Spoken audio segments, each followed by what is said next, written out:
আপনি কি কখনো এমন কাউকে সাহায্য করেছেন যে পরবর্তীতে আপনারই সর্বনাশ করেছে? আপনি কি জানেন চাণক্য বলেছিলেন, ভিখারিকে দান করা মানেই নিজের কবর নিজে খোঁড়া। হ্যাঁ, আপনি ঠিকই শুনেছেন।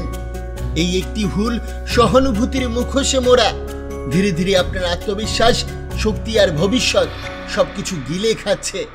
চাণক্য ভারতের অন্যতম ভয়ঙ্কর ও বুদ্ধিমান রাজনৈতিক চিন্তাবিদ, যিনি শত্রু নিধনের গোপন নীতিগুলি প্রকাশ করেছেন। আজ আমাদের শিখিয়ে দেবেন কাদের সাহায্য করা উচিত আর কাদের থেকে শতহাত দূরে থাকা দরকার। এই ভিডিওতে আপনি জানতে চলেছেন কাদের দান করলে আপনি দুর্বল হয়ে পড়বেন, কিভাবে এই ভুল দান আপনার শত্রুকে শক্তিশালী করে তোলে, এবং একদম শেষে চাণক্যের সেই নিঃশব্দ কৌশল যা দিয়ে আপনি শত্রুকে ধ্বংস করে ফেলবেন তাকে স্পর্শ না করে।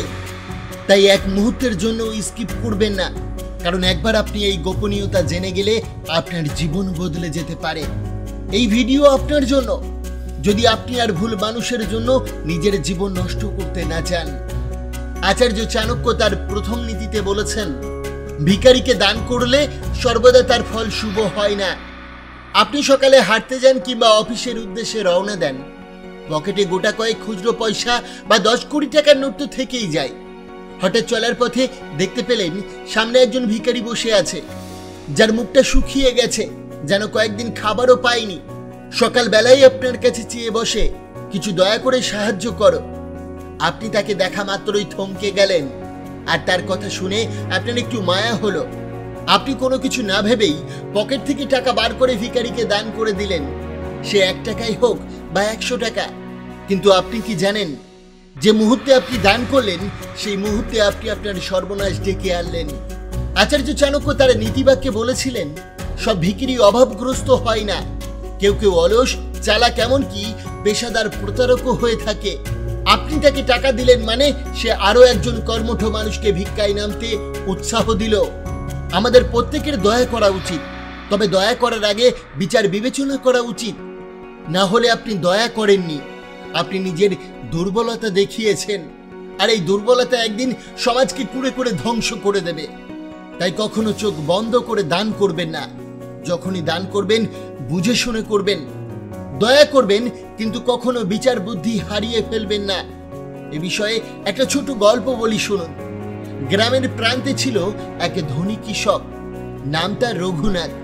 সততা, পরিশ্রম আর দানের জন্য তার নাম ছিল চারিদিকে।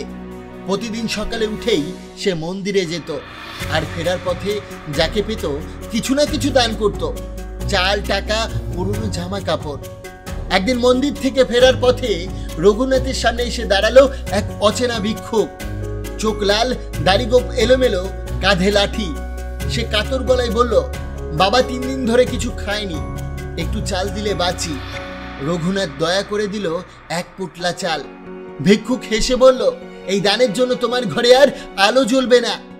রঘুনাথ হেসে উড়িয়ে দিল, ওসব কথাই আমি বিশ্বাস করি না। কিন্তু সেই রাতেই তার গোয়াল ঘরে আগুন লাগে, পুড়ে যায় 4টি গরু। পরের দিন তার সঞ্চিত ধান শোকাতে গিয়ে বৃষ্টি নেমে তা পচে যায়। এমন দুর্ঘটনা একের পর এক ঘটতে থাকে। কখনো অসুস্থ হয়ে পড়ে পরিবার, কখনো ব্যবসায়ী ক্ষতি।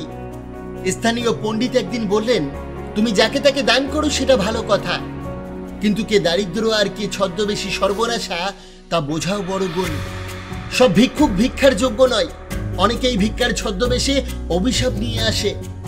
রঘুনাথ এবার বুঝতে পারে দান মহৎ, কিন্তু বিচার বিবেচনাহীন দান ধ্বংস ডেকে আনে। পরের দিন সে মন্দিরে গিয়ে প্রতিজ্ঞা করে, আমি এখন থেকে সেবা করব জ্ঞানী, পরিশ্রমী আর প্রকৃত অভাবীদের। কেবল কাতর চোখ দেখেই দান নয়, দেখব হৃদয়, বুঝব চরিত্র। তারপর থেকেই দুর্ভাগ্য থেমে যায়, ঘরে আবার শান্তি ফিরে আসে। এখান থেকে শিক্ষা হলো, দান করো, তবে চোখ বুঝে নয়। প্রত্যেক কান্নার পেছনে সত্য থাকে না। বিবেচনাহীন দান কখনো কখনো নিজের সর্বনাশের কারণ হতে পারে। তিনি তার দ্বিতীয় নীতিতে বলেন, অযোগ্যকে সাহায্য করলে সমাজে অশান্তি বাড়ে। কথায় আছে না, বাদরের হাতে খুন্তি দিতে নেই। যেমন আপনি একটি পিস্তল একটা বাচ্চা ছেলের হাতে তুলে দেন, সেটা দয়া হবে নাকি পাগলামি? চাণক্য বলেছেন, অযোগ্য ব্যক্তিকে সাহায্য করা মানে আগুনে ঘি ঢালা। অযোগ্য মানুষকে আপনি টাকা দিয়ে সাহায্য করলেন, সে সেটাকে অস্ত্র বানিয়ে অপব্যবহার করলো। হয়তো আপনি আজ তাকে দান করলেন, আর কাল সে আপনার বিরুদ্ধে ষড়যন্ত্র করলো। তাই মনে রাখবেন, ভুল সিদ্ধান্ত নিলে তার ফল সর্বদা ভয়াবহ হয়। একটা বাচ্চার হাতে যদি পিস্তল উঠে যায়, সেটা তার জন্য খেলনা হয়ে দাঁড়ায় না, সেটা সমাজ এবং মানুষের জন্য বিপদ হয়ে দাঁড়ায়। তাই আপনি যদি কাউকে সাহায্য করতে চান, আগে দেখে নিন সে সেটার জন্য উপযুক্ত কিনা। তা না হলে আপনি শুধুই তাকে নয়, নিজেকেও বিপদের সামনে ফেলবেন। সাহায্য করা উচিত, তবে বিচার বিবেচনা যাচাই করে। এ বিষয়ে একটা গল্প বলি, শুনুন। এক গভীর জঙ্গলে বাস করত এক প্রবীণ সিংহ। নাম তার বীর সিংহ। বয়সের কারণে সে আর শিকার করতে পারে না, তাই সে রাজত্ব হস্তান্তর করে দিল তরুণ শক্তিশালী সিংহ অগ্নিকে। অগ্নি সাহসী ছিল, কিন্তু ছিল অতি সহানুভূতিশীল। একদিন এক দ্রুত শিয়াল আহত হয়ে তার সামনে এসে বলল, রাজা, আমি একসময় চতুর শিকারী ছিলাম। আজ ভাগ্যের ফেরে তোমার আশ্রয় চাই। আমাকে সিংহ সবাই এক পরামর্শকের দায়িত্ব দাও। অগ্নি দয়া করে তাকে জায়গা দিল। শিয়াল সভায় বসে নানা চক্রান্ত শুরু করলো। কার কোন শিকার করতে হবে, কার বিরুদ্ধে অভিযোগ তুলতে হবে। বনজীবীরা বিভক্ত হতে লাগলো। হরিণ, হাতি, শূকরদের মধ্যে হিংসা ও দ্বন্দ্ব ছড়াতে লাগলো। পুরনো সিংহ বীর সিংহ একদিন ডেকে বলল, অগ্নি, যে নিজের যোগ্যতা প্রমাণ করতে পারেনি, তাকে দায়িত্ব দিলে সে দায়িত্ব নয়, ধ্বংস বয়ে আনে। যে নিজের পেট বাঁচাতে ব্যস্ত, সে সমাজকে শান্তি দিতে পারে না। অগ্নি তখন বুঝতে পারল, তার অযোগ্যের প্রতি দয়ার ফলেই জঙ্গল অশান্ত হয়ে উঠেছে। সে শিয়ালকে সরিয়ে দেয় এবং ভবিষ্যতের দায়িত্ব দেয় শুধুমাত্র যাদের নীতি, চরিত্র ও যোগ্যতা আছে। জঙ্গল আবার শান্তিতে পূর্ণ হয়। এখান থেকে শিক্ষা হলো, সাহায্য করা মহৎ কাজ, কিন্তু যার ভিতরে যোগ্যতা নেই, চরিত্র নেই, তাকে উপরে তুলে দিলে সে নিজের মতো সমাজকেও নিচে নামিয়ে আনে। অযোগ্যকে শক্তি দিলে সে শুধু নিজের নয়, পুরো পরিবেশের সর্বনাশ ডেকে আনে। তিনি তার তৃতীয় নীতিতে বলেছেন, অতিরিক্ত দয়ালু ব্যক্তি নিজের সর্বনাশ নিজেই ডেকে আনেন। জল যদি শান্ত থাকে, পাথর তাকে চেপে ধরে, আর জল যদি স্রোতের বেগে বয়ে যায়, তাহলে পাথরের বুক চিরতেও সময় লাগে না। ঠিক মানুষও তাই। আপনি যদি সর্বদা হ্যাঁ বলতে থাকেন, মানুষ আপনাকে ব্যবহার করতে শুরু করবে। চাণক্য বলেছিলেন, অতিশয় দয়ালু ব্যক্তি জঙ্গলে প্রথম শিকার হয়। অর্থাৎ দয়া করা ভালো, তবে তার একটি সীমা থাকা উচিত। আপনি যদি না বলতে না জানেন, তাহলে মানুষ হ্যাঁ বলিয়ে আপনাকে নিঃস্ব করে দেবে। তাই প্রয়োজন অনুযায়ী নিজেকে কঠোর বানাতে হবে। নিজের মূল্যবোধ নিজেই নির্ধারণ করতে হবে, না হলে এই দুনিয়া আপনার ভালো মনুষ্যত্বের আগুন জ্বালিয়ে দেবে। এ বিষয়ে ছোট্ট একটি গল্প বলি, শুনুন। অনেক বছর আগে এক হ্রদের পাড়ে বাস করত এক বুদ্ধিমান হংসরাজ, চিত্রগ্রীব। সে ছিল সুবিচারক, প্রিয় নেতা, এবং সকল প্রাণী তার দয়ার জন্য তাকে সম্মান করত। একদিন হ্রদের ধারে এসে হাজির হলো এক আহত কাক। কাকটি বলল, হংসরাজ, আমি দূর দেশ থেকে এসেছি, পাখিদের যুদ্ধে হেরে গেছি, আমার ডানায় চোট, আশ্রয় চাই। চিত্রগ্রীব সহানুভূতির চোখে তাকিয়ে বলল, এই হ্রদে যারা বাস করে তাদের জন্য আমার হৃদয় খোলা।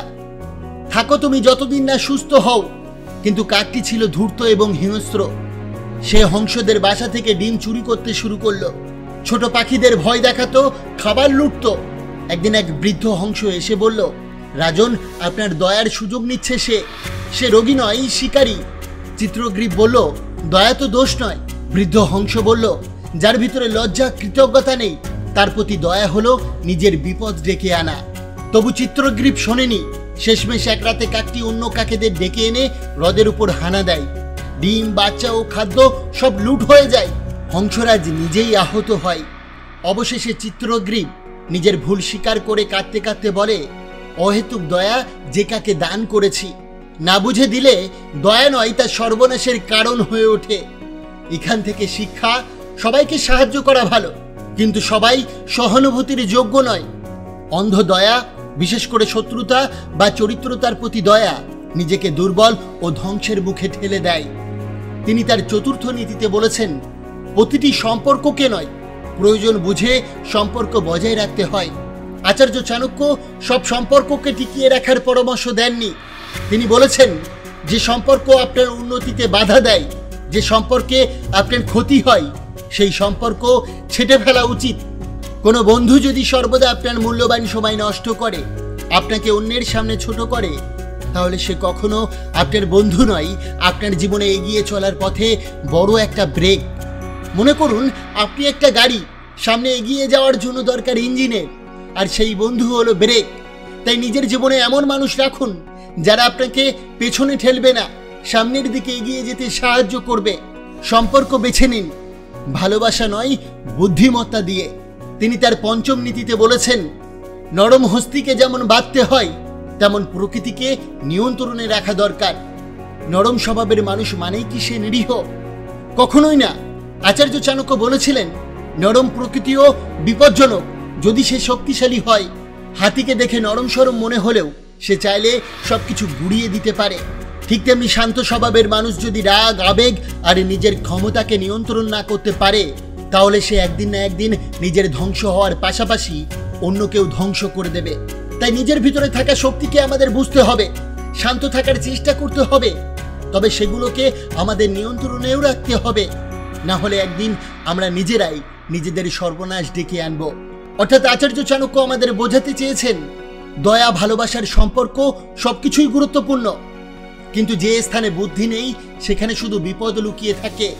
অর্থাৎ বুদ্ধি ছাড়া সবকিছুই বিপদ ডেকে আনে। তাই ভালো মানুষ হন কিন্তু বোকা নয়, শান্ত থাকুন কিন্তু পাশাপাশি শক্ত হন। ভালোবাসুন, তবে সেটা কখনোই নিজের ক্ষতি করে নয়। সাহায্য করুন কিন্তু কখনো চোখ বন্ধ করে নয়। বন্ধুরা, আশা করি আজকের এই ভিডিওটি আপনার অনেক ভালো লেগেছে। অবশ্যই ভিডিওটিকে একটি লাইক করবেন, কমেন্ট করবেন, প্রিয়জনের কাছে শেয়ার করতে ভুলবেন না। আপনাকে অসংখ্য ধন্যবাদ ভিডিওটি শেষ পর্যন্ত দেখার জন্য।